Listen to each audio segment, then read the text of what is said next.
All right, out on a Wednesday. We're excellent alcoholics. Good time. So, a couple of years ago, I won a $100 gift certificate to a spa.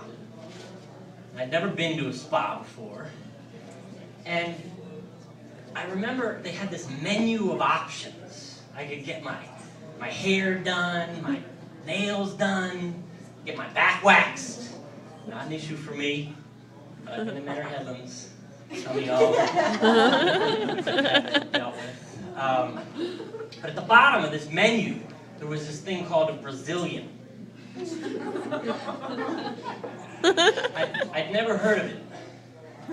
It sounded sort of exotic.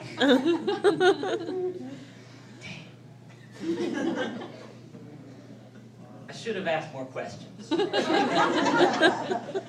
Before I had a chance to stop them, they had pretty much landscaped my whole front yard. And the backyard.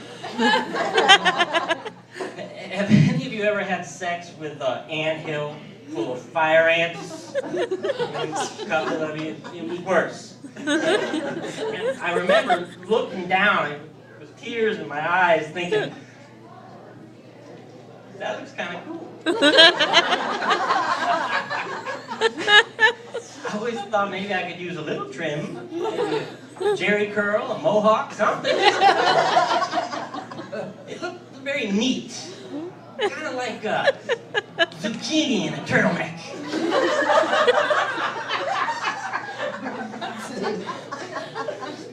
It's important to take care of yourself. I'm trying to get into better shape. I mean, when you're 21 years old, you go to the gym to work out because you want to be sexy. Like the Ryan Gosling character back there. When you're 41 years old, I'm just trying to keep infant children from trying to nurse. I'm just hoping to not be a big, bulbous pile of despair. So I go to the gym and I'm trying to work out and I can't really get the effort going, so I decided I gotta do it as a group. Gotta do it a group. So I'm in jazzercise.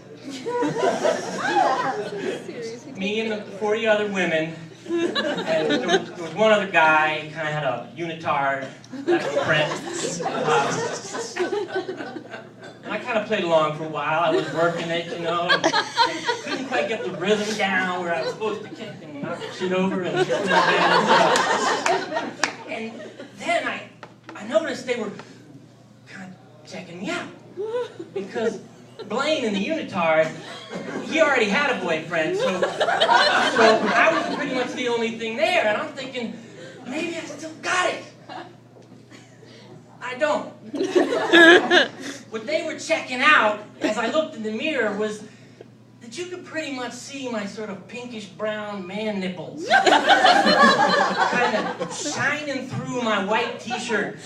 And it was a disaster. I mean, I was starting to smell like determination and butt. And the room was crowded, but they gave me this huge space, you know, they were giving me this big space.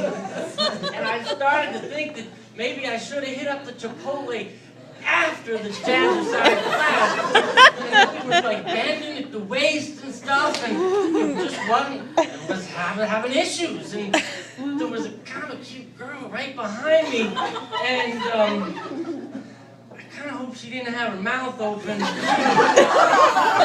pretty heavy, and I wasn't allowed in the class anymore after that, so I'm just kind of working out on my own, trying to get into shape, keep it together. It's presentable. Now, I got a story to wrap it up. I'm not even sure it's funny, but you're going to have to tell me if it is.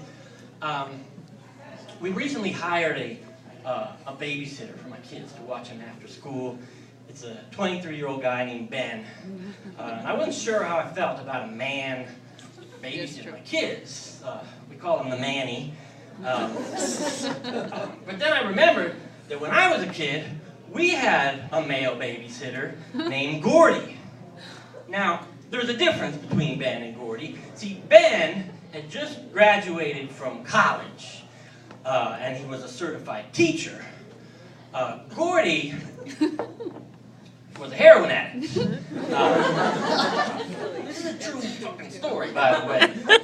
He had just gotten out of prison, and my dad knew him from when he used to work with him, and just figured he needed a place to stay. And he had just gotten out of Rikers Island, which is basically the Alcatraz of New York City, an island, and they put people on the island so that they are far away from, say, children. But my parents figured that Gordy would be a good au pair for us. So I come home from school and I see Gordy sitting at the table, and he's got one of those 70s porn mustaches, and he's got tattoos, a skull all over his body. And this is back when tattoos were scary, not like now when your guidance counselor has a snake around her boob and stuff. It was scary to a little kid, and he was there, and he was scary to me, and my parents weren't even home yet. They just said, here, go, here's the key. Go in the house, welcome the kids home from school. And I had twin beds in my room, and so Gordy shared a room with me, and some 8-year-olds wet the bed because they dream that they're by a babbling brook or stream or a waterfall.